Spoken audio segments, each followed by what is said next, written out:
मंगलाचरण करेंगे। नमो अरिहंताणं नमो सिद्धाणं नमो आयर्याणं नमो वचायाणं नमो लोय वसाहुणं वंदितु सर्वसिद्धे रूपमचलमणोरमं गतिं पते चामि समयपावनं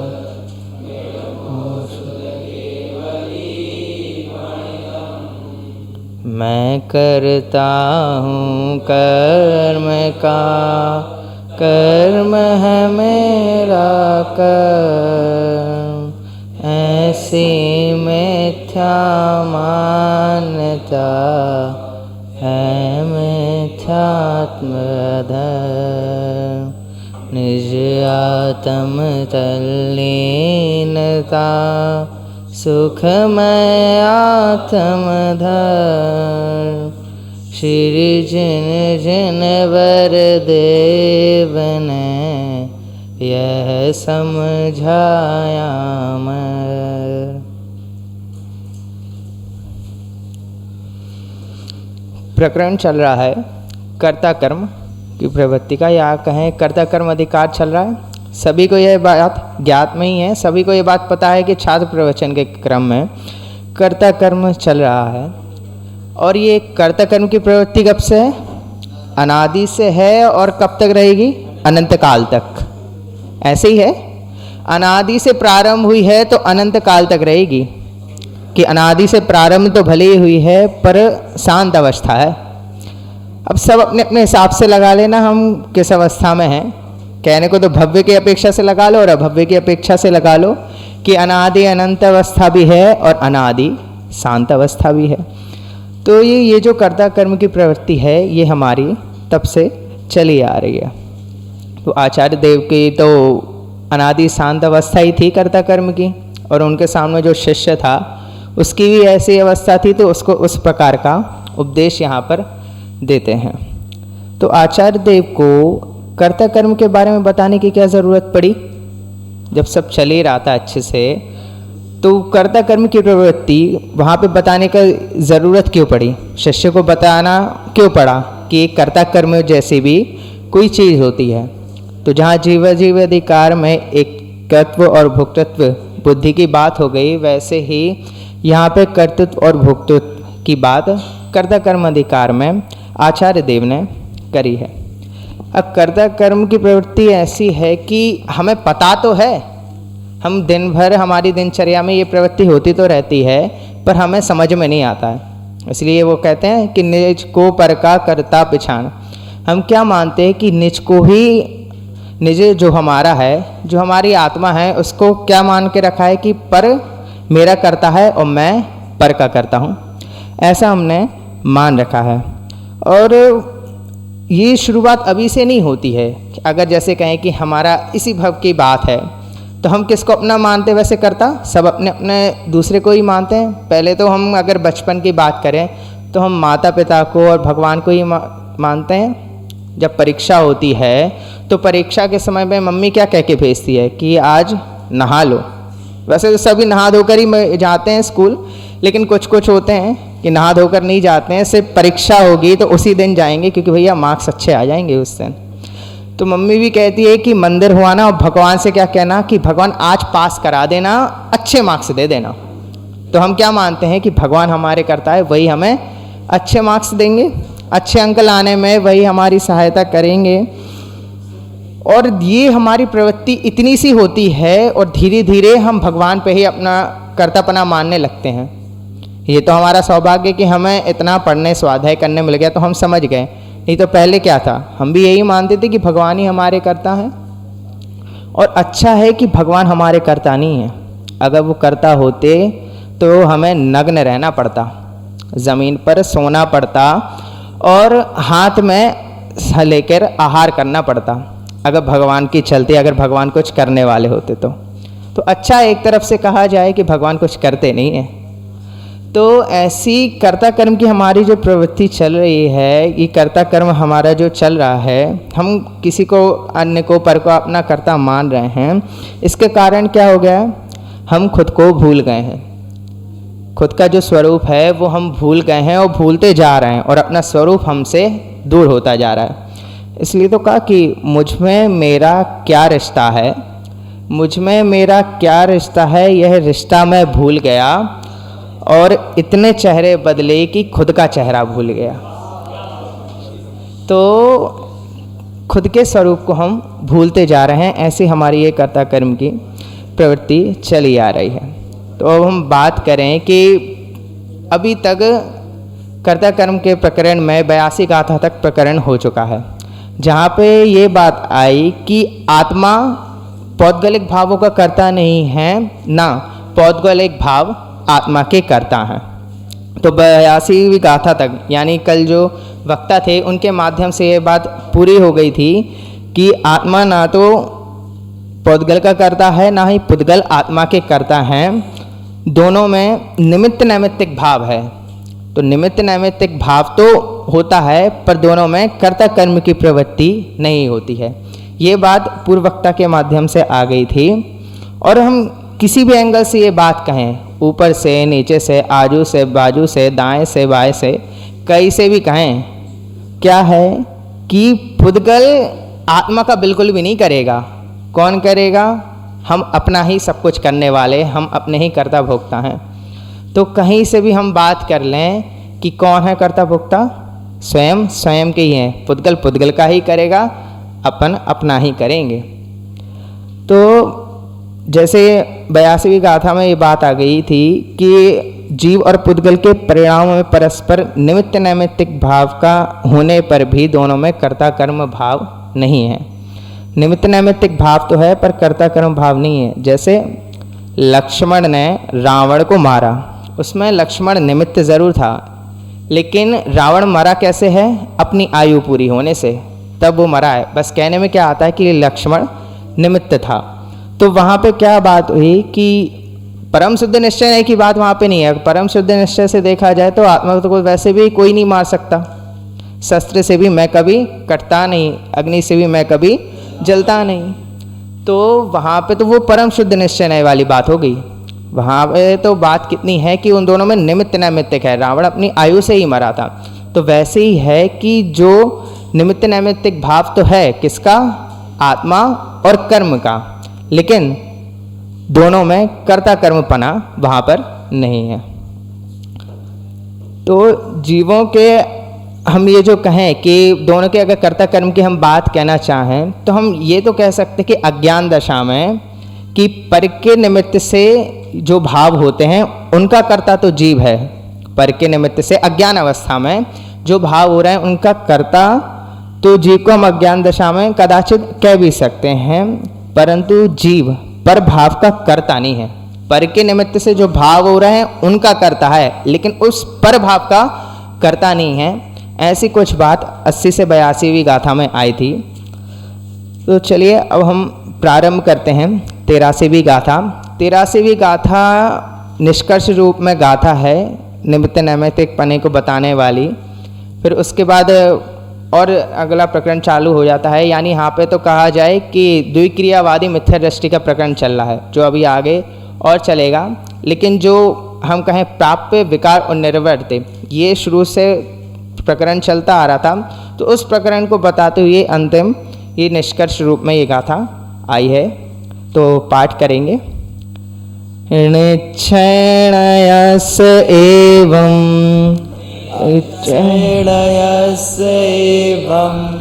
आदा अपाणमेव हि करेदि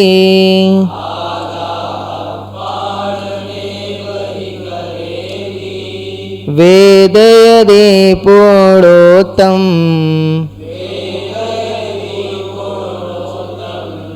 चेव जाण अत्तादुअत्ताणम्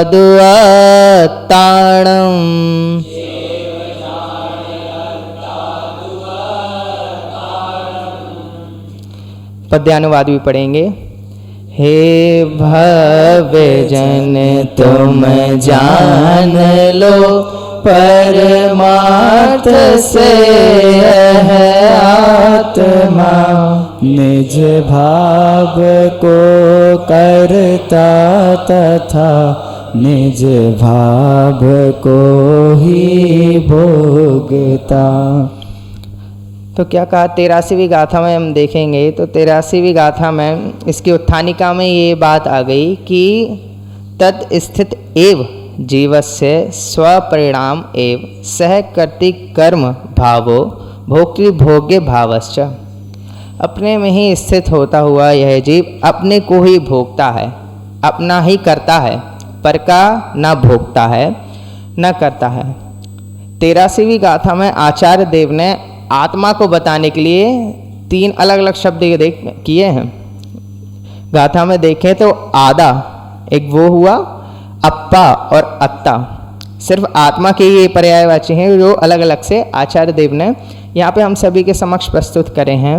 तो वो क्या कहते हैं कि निश्चय नयस, यानी निश्चय नय का ऐसा कहना है या निश्चय नय का ऐसा प्रकरण है कि यह आत्मा अपने को ही करता है, एवं आदा अपाण में भी करेदी। निश्चय नय से तो यह आत्मा अपना ही करता है। अत्ता वेद यदि तमपुणो, और अपने को ही यह आत्मा भोगता है, ऐसा हे शिष्य तू जान। किसको कह रहे हैं? इस शिष्य को कह रहे हैं या हमारे सबके लिए कह रहे हैं कि उनके समक्ष जो शिष्य है उसके लिए भी ये कह रहे हैं। तो वहाँ पे वो क्या बात कह रहे हैं कि निश्चय नय का ये जो निश्चय नय की जो बात है, ये जो प्रकरण चल रहा है, उसमें यह कहा कि आत्मा अपने को ही करता है और अपने को ही भोगता है। इसी के बाद आगे कहा है कि नीचे पढ़ते हुए हम चलेंगे कि इस गाथा में यह स्पष्ट किया गया है कि जिस प्रकार यह आत्मा निश्चय से स्वयं का करता है, उसी प्रकार यह भोक्ता भी स्वयं का ही है। यह आत्मा ना तो पर का करता ही है और ना भोक्ता ही है। यहाँ पे तो कोई बात ऐसे है नहीं कि समझाने की ज़रूरत पड़ी है, तो सभी को स्पष्ट रूप से समझ में आता है। विगत अनेक गाथाओं में जो बात अनेक युक्तियों से आत्मा के कर्तृत्व के बारे में समझाई गई है, इस निष्कर्ष की गाथा में यह कहा जा रहा है कि वे सभी युक्तियाँ आत्मा के भोक्तृत्व के संबंध में भी घटित कर लेना। संपूर्ण कथन का निष्कर्ष जो इस गाथा में प्रस्तुत किया गया है वह मात्र इतना ही है कि यह आत्मा निश्चय से अपने विकारी अविकारी परिणामों का कर्ता भोक्ता है, पर का कर्ता भोक्ता नहीं है। अब यहाँ पे ये जो बात आई ना, ये तो हमारे समझाने के लिए कही गई है, लेकिन जब आचार्य देव ने ये बात कही कि आत्मा निश्चय से अपने विकारी और अविकारी परिणामों का कर्ता भोक्ता है, बहुत बड़ी बात यहाँ पे कही है। अब समस्या हो गई कि शिष्य थोड़ा भटक गया। अब भटक गया क्या कहें, उसको थोड़ी इस बात समझ में नहीं आई कि आप क्या कह रहे हैं कि आत्मा निश्चय से किसका करता है? विकारी और अविकारी परिणामों का करता है। चलो अविकारी परिणाम हो तो समझ में आता है। अविकारी परिणाम कौन से? कि मैं शुद्ध हूँ, ज्ञान दर्शन वाला हूँ, इनका करता है, ये तो समझ में आ गया। लेकिन विकारी परिणाम, विकारी परिणाम कौन से? जो क्रोध आदि हैं, राग दोष हैं, उनकी बात है। अब उन विकारी परिणामों का कौन है करता? वो भी स्वयं ही है। क्योंकि आपने पूर्व में जब ये बात कही थी कि वो जो विकारी परिणाम हैं, यानी जो क्रोध आदि भाव हैं, वो किस अवस्था में हो रहे हैं? वो अगर हो रहे हैं तो वो सब क्या है?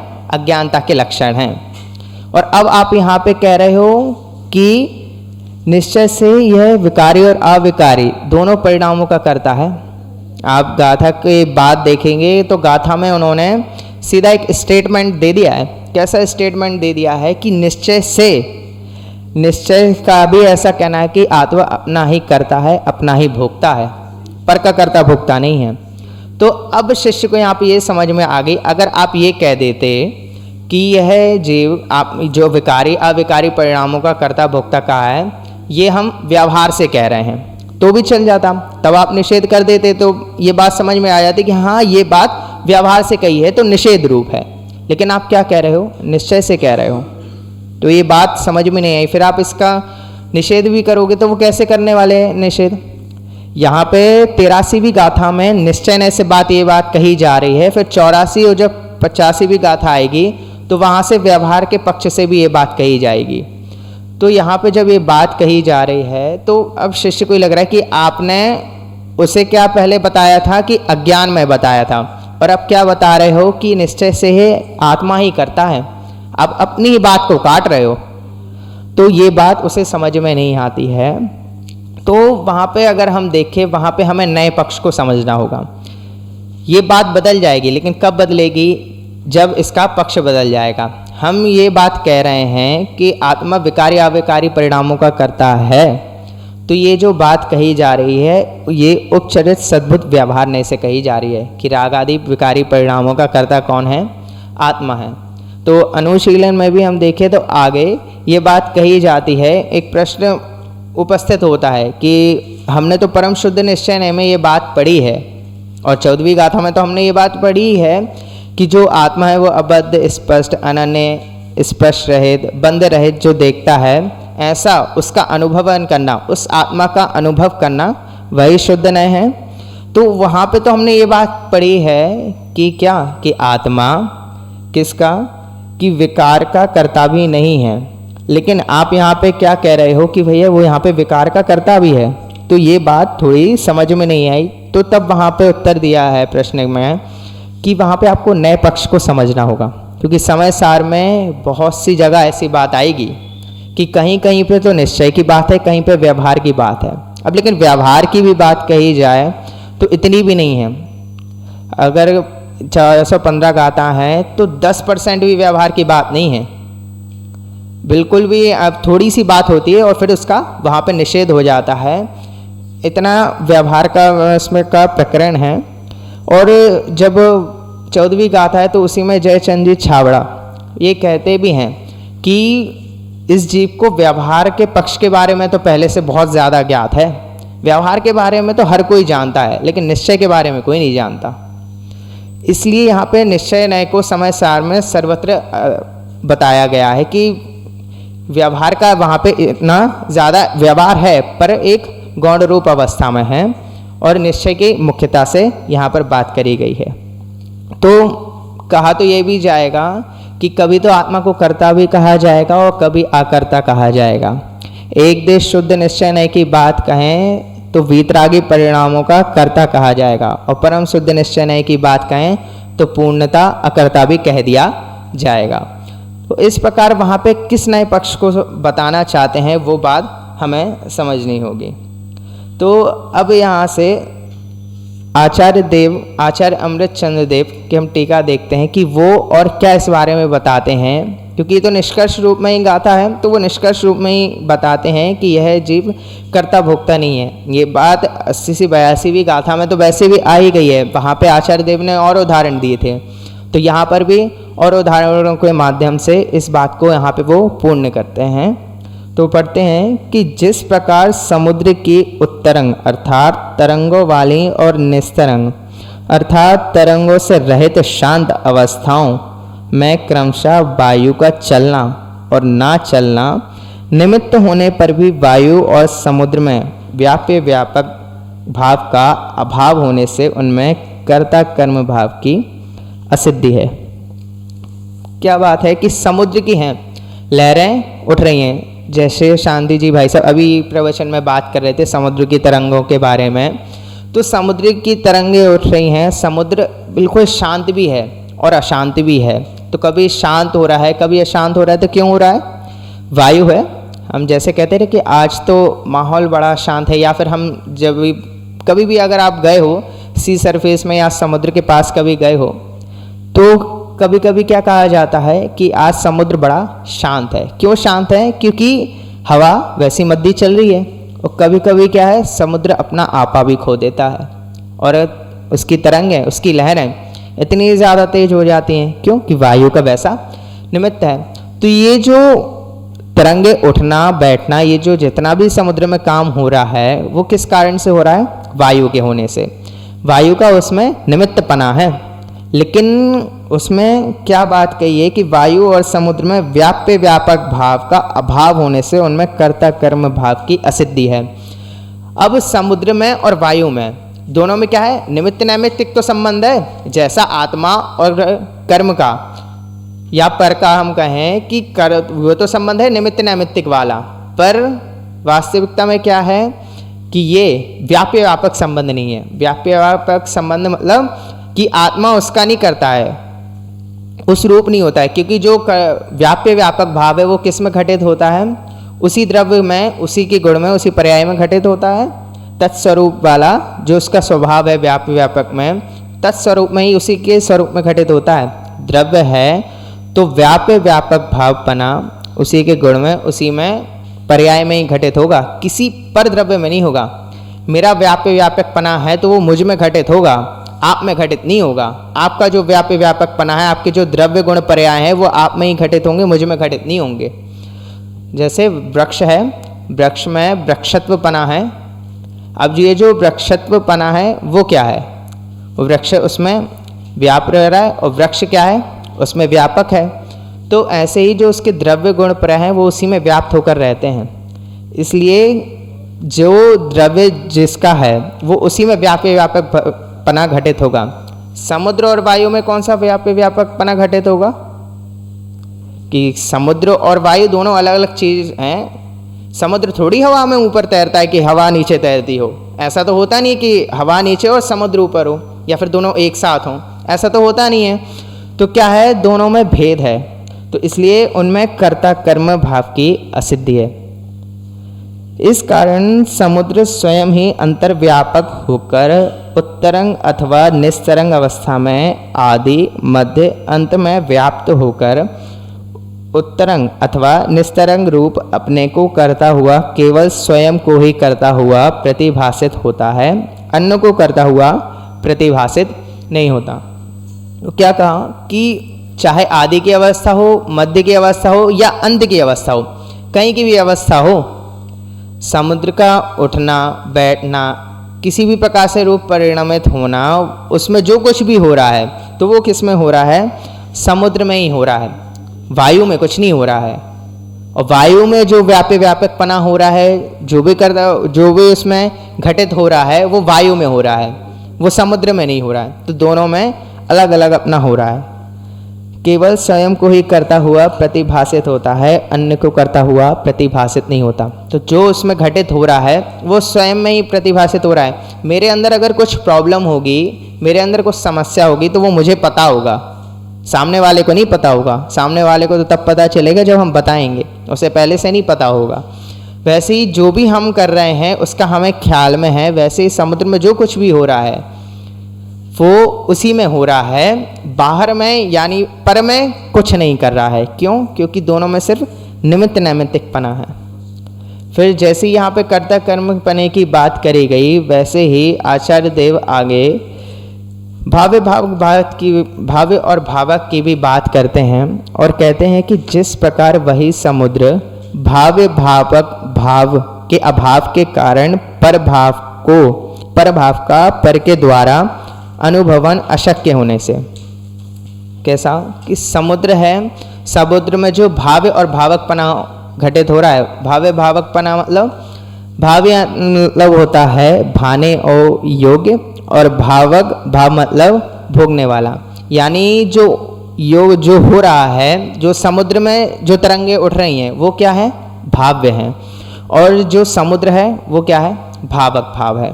तो उसमें जो भी कार्य हो रहा है वो समुद्र में ही हो रहा है। अब समुद्र ही उसका कर्ता भोगता है, पर उसका जो पर है या फिर जो वायु है वो उसका कर्ता भोगता नहीं है। जैसे घड़ा बना, मिट्टी से घड़ा बना, अब मिट्टी ने क्या कहा है, बहुत मार खाई है, अग्नि में भी सहा है, उसको पैर से कुचला भी गया है, पीटा भी है, खील पर भी उसी को रखा गया है। तो घड़ा बनाने का श्रेय किसको दिया जाएगा, पूर्णतः मिट्टी को दिया जाएगा, कुम्हार को नहीं दिया जाएगा। अगर कुम्हार बनाता होता तो हम उसको सामान्य रेत दे देते।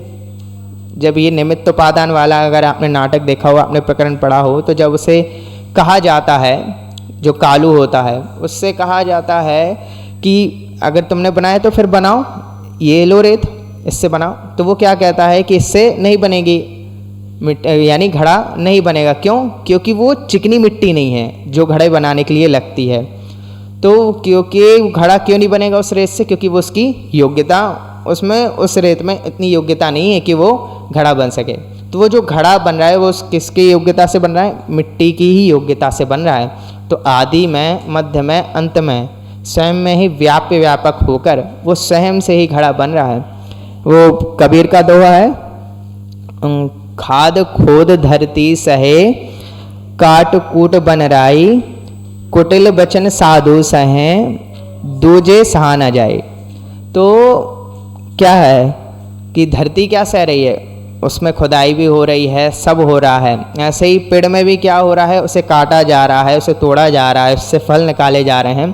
तो ये सब वो सह रहे हैं। साधु भी कटुक वचन सह लेता है, लेकिन कोई दूसरे नहीं सहते हैं। ऐसे ही जो घड़ा बन रहा है तो वो किस में हो रहा है? वो उसी रूप हो रहा है कि जितना जो कुछ भी है मिट्टी की अपनी योग्यता से काम हो रहा है, मिट्टी की अपनी योग्यता से वो घड़ा बना है।